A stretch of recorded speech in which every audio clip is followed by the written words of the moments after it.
Hello friends, मैं doctor Ishfaq और आज मैं आपको बताऊंगा Becker muscular dystrophy. Becker muscular dystrophy क्या होता है, इसके कॉज क्या होते हैं, इसके सिम्टम्स क्या होते हैं और जो डीएमडी है ड्यूचेन मस्कुलर डिस्ट्रॉफी, उससे इसको किस तरह से हम अलग रख सकते हैं। बैकर मस्कुलर डिस्ट्रॉफी का जो पेशेंट होता है उसकी जो लाइफ एक्सपेक्टेंसी होती है वो कितनी होती है, इसको किस तरह से हम डायग्नोस कर सकते हैं।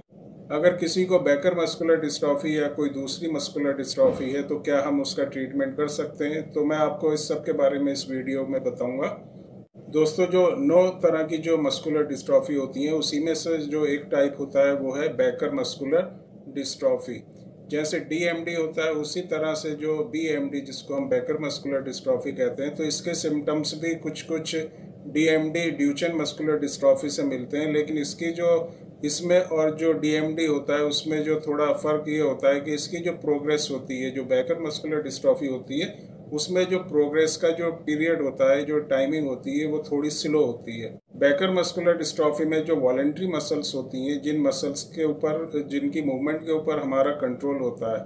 जैसे हमारी जो हाथ हुए, जो हमारे आर्म्स हुए, हमारी जो लेग्स टांगे हुई, इनकी जो मसल्स होती हैं इस पे हम अपना कंट्रोल रखते हैं। अगर हम अपने हाथ को हिलाना चाहेंगे तो हम हाथ को हिला सकते हैं, अगर हम अपनी टांग को हिलाना चाहेंगे तो टांग को हिला सकते हैं। तो इस तरह की जो भी मूवमेंट्स होती हैं उनको हम वॉलेंट्री मूवमेंट्स कहते हैं। कुछ मसल्स हमारे बॉडी के अंदर होती हैं जिसको इनवॉलेंट्री मसल्स कहते हैं, जिनके ऊपर हमारा, जिसके मूवमेंट के ऊपर हमारा जो है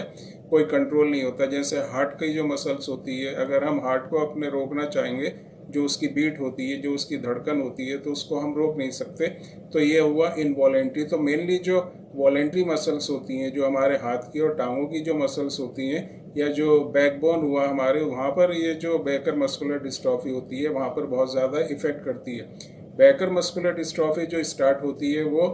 पेल्विक एरिया या जो हिप एरिया होता है, वहाँ की मसल्स स्टार्टिंग में बहुत ज़्यादा वीक होती हैं। फिर नीचे जो थाई है उसमें वीकनेस बढ़ती है, शोल्डर में वीकनेस बढ़ती है। उसके बाद जो है स्पाइन, जो बैकबोन होती है, वहाँ पर इसकी वीकनेस बढ़ती है। और कुछ कंडीशन में जो हार्ट की जो मसल्स होती हैं वो भी वीक होने लगती हैं। बैकर मस्कुलर डिस्ट्रॉफी के जो सिम्टम्स होते हैं, जो सिम्टम्स आते हैं किसी पेशेंट में, वो एक एज ग्रुप 5 साल से लेकर 60 साल तक, किसी भी एज ग्रुप में ये जो मस्कुलर डिस्ट्रॉफी है, जिसको बैकर मस्कुलर डिस्ट्रॉफी कहते हैं, वो सिम्टम्स उसमें आ सकते हैं। तो बैकर मस्कुलर डिस्ट्रॉफी का जो पेशेंट होता है उसमें जो मसल्स की जो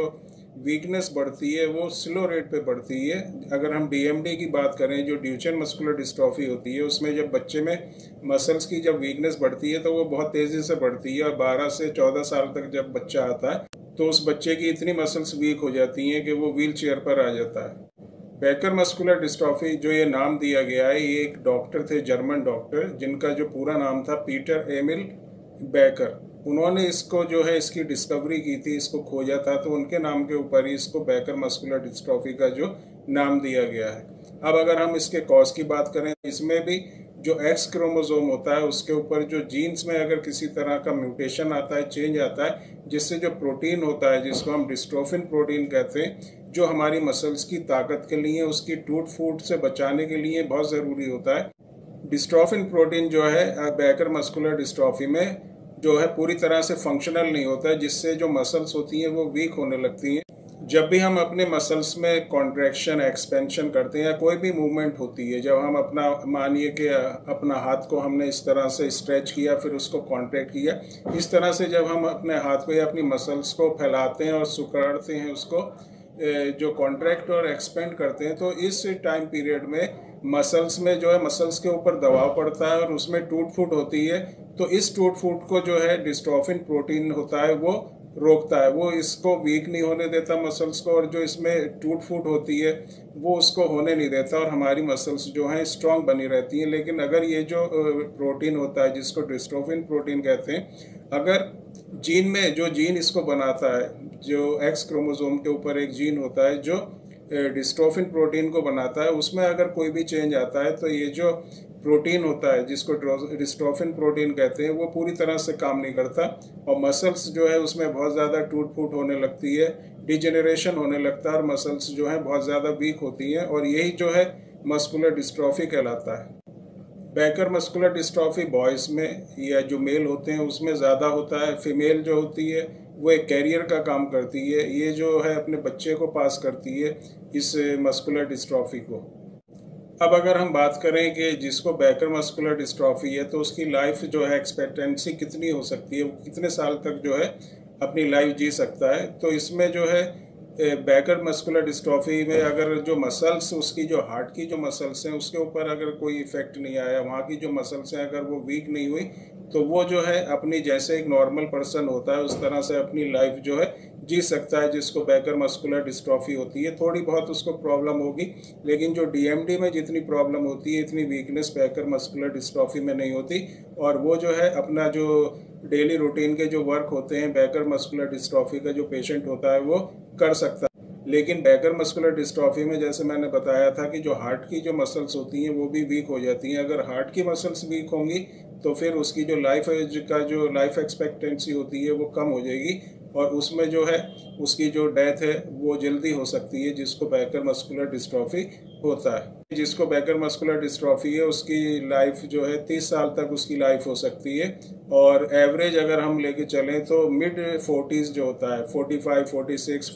40 साल से 50 साल के बीच तक जितनी एज होती है उतनी एज तक ज़्यादातर केस में जो है पेशेंट, जो पर्सन जिसको बैकर मस्कुलर डिस्ट्रॉफी होती है वो जिंदा रह सकता है। अब अगर हम बात करते हैं इसको किस तरह से डायग्नोसिस कर सकते हैं, कैसे पहचान सकते हैं कि किसी भी इंसान को बैकर मस्कुलर डिस्ट्रॉफी है, तो पहली जो चीज़ होती है वो होती है उसकी फिजिकल एग्जामिनेशन और उसकी जो है फैमिली हिस्ट्री देखकर उसको एग्जामाइन करके पहचान सकते हैं कि किसी भी पर्सन, किसी भी इंसान को बैकर मस्कुलर डिस्ट्रॉफी है। उसमें जो भी सिम्टम्स होंगे, मसल्स में वीकनेस होना, चलने में परेशानी होना, बैठ के उठने में परेशानी होना, कहीं ऊंचा नीचा जहाँ पर वो जाता है या स्टेयर्स पे चढ़ने में परेशानी होना, हाथ में मूवमेंट कम होना और पैरों टांगों में बहुत ज़्यादा वीकनेस होना। इसके अलावा स्पाइन जो स्ट्रेट होती है, रीढ़ की जो हड्डी सीधी होती है वो मुड़ जाती है। तो इस तरह से कई तरह के सिम्टम्स होते हैं जिससे पहचान सकते हैं कि किसी को बैकर मस्कुलर डिस्ट्रॉफी है। अगर किसी की फैमिली में किसी को इस तरह की प्रॉब्लम हुई हो तो उसमें चांसेस रहते हैं कि उसको बैकर मस्कुलर डिस्ट्रॉफी हो सकता है, क्योंकि एक जेनेटिक प्रॉब्लम है तो उसकी फैमिली हिस्ट्री जानना भी बहुत ही ज़रूरी है। इसके अलावा जो दूसरे टेस्ट कराए जाते हैं, जिसमें पहला जो होता है वो ब्लड टेस्ट होता है। ब्लड टेस्ट में जो एक एंजाइम होता है जिसको CPK कहते हैं, ये जो एंजाइम होता है CPK, क्रेटाइन फॉस्फोकाइनेस, ये जो मसल्स में अगर टूट फूट होती है, वहाँ पर किसी भी तरह का रप्चर होता है तो ये एंजाइम जो है रिलीज होता है मसल्स की टूट फूट से और ये ब्लड में आ जाता है, जिससे ब्लड में जो इसकी क्वांटिटी होती है वो बढ़ जाती है। नॉर्मल रेंज जो है इसकी 180 से 200 तक होती है, लेकिन उससे ज़्यादा अगर CPK किसी के ब्लड में आया तो इसका मतलब उसकी मसल्स में प्रॉब्लम है। ये मसल्स में जो प्रॉब्लम है किसी इंजरी की वजह से भी हो सकती है, किसी एक्सीडेंट की वजह से भी हो सकती है, और ज़्यादातर केस में अगर उसको दूसरे रिलेटेड प्रॉब्लम है, उसको चलने में फिरने में नेचुरल इस तरह की अगर प्रॉब्लम है, कोई एक्सीडेंट नहीं हुआ, तो हो सकता है कि उसको मस्कुलर डिस्ट्रॉफी हो सकती है। इसके अलावा जो एक और टेस्ट किया जाता है वो है मसल बायोप्सी। मसल का एक बहुत ही फाइबर लेके, छोटा सा पीस लेके उसकी बायोप्सी की जाती है, उससे पता चलता है। कुछ बच्चे जिनको DMD होती है उसमें जो है म्यूटेशन नहीं शो होता, तो उसको जो है मसल बायोप्सी से हम पहचान सकते हैं कि इसको मस्कुलर डिस्ट्रॉफी है या नहीं। एक और जो जांच होती है उसको इलेक्ट्रोमायोग्राम कहते हैं, और इसमें जो पता करते हैं कि वीकनेस जो है वो मसल्स की वजह से या कोई नर्व प्रॉब्लम है, उसका जो नर्वस सिस्टम है या जो नसें हैं या उसका जो नर्व है उसमें किसी तरह का डैमेज है या उसके मसल्स में प्रॉब्लम है, तो इसका पता कर सकते हैं इलेक्ट्रोमायोग्राम जो एक जांच होती है। इसके अलावा जो ECG से पता करते हैं कि जो पेशेंट है उसकी जो मसल्स हैं, हार्ट की जो मसल्स हैं उसमें वीकनेस है, हार्ट की जो बीट होती है जिसको हम हार्ट बीट कहते हैं वो प्रॉपर है या नहीं है। तो इस तरह से कई तरह की जांच करा के पता कर सकते हैं कि किसी भी इंसान को या पेशेंट को जिसको प्रॉब्लम हो रही है चलने फिरने में, उठने बैठने में, उसको मस्कुलर डिस्ट्रॉफी है या नहीं, और अगर मस्कुलर डिस्ट्रॉफी है तो वो किस तरह की मस्कुलर डिस्ट्रॉफी है, तो ये जांच से पता आसानी से कर सकते हैं। मस्कुलर डिस्ट्रॉफी का कोई स्पेसिफिक ट्रीटमेंट नहीं है। होम्योपैथिक मेडिसिन में बहुत ही इफेक्टिव और बहुत ही अच्छी होम्योपैथिक मेडिसिन हैं, और बहुत पेशेंट्स हमारे पास हैं जिनको हमने इन मेडिसिन से जो है बहुत ही अच्छा उनके अंदर इम्प्रूवमेंट हुआ है और उनको बहुत ही जो है फ़ायदा हुआ है इन मेडिसिन से। एलोपैथिक मेडिसिन में अगर आप जाएंगे तो वहाँ पर जो है मल्टीविटामिन या स्टेरॉइड्स वगैरह यूज़ किए जाते हैं, और स्टेरॉइड्स से क्या होता है कुछ टाइम तक जो है स्ट्रेंथ बनी रहती है, लेकिन उसके बाद जो मसल्स होती हैं उसमें बहुत ज़्यादा वीकनेस हो जाती है और जो कंडीशन है वो और भी डाउन हो जाती है। जो होम्योपैथिक ट्रीटमेंट सिस्टम है उसमें बहुत ही इफेक्टिव, बहुत ही अच्छी ऐसी मेडिसिन हैं जो हम जो है मस्कुलर डिस्ट्रॉफी में देते हैं और उससे बहुत ही अच्छे रिजल्ट मिलते हैं। कोई एक या दो स्पेसिफिक मेडिसिन इसमें, क्योंकि हर एक जो पेशेंट होता है उसका केस अलग होता है, उसकी जो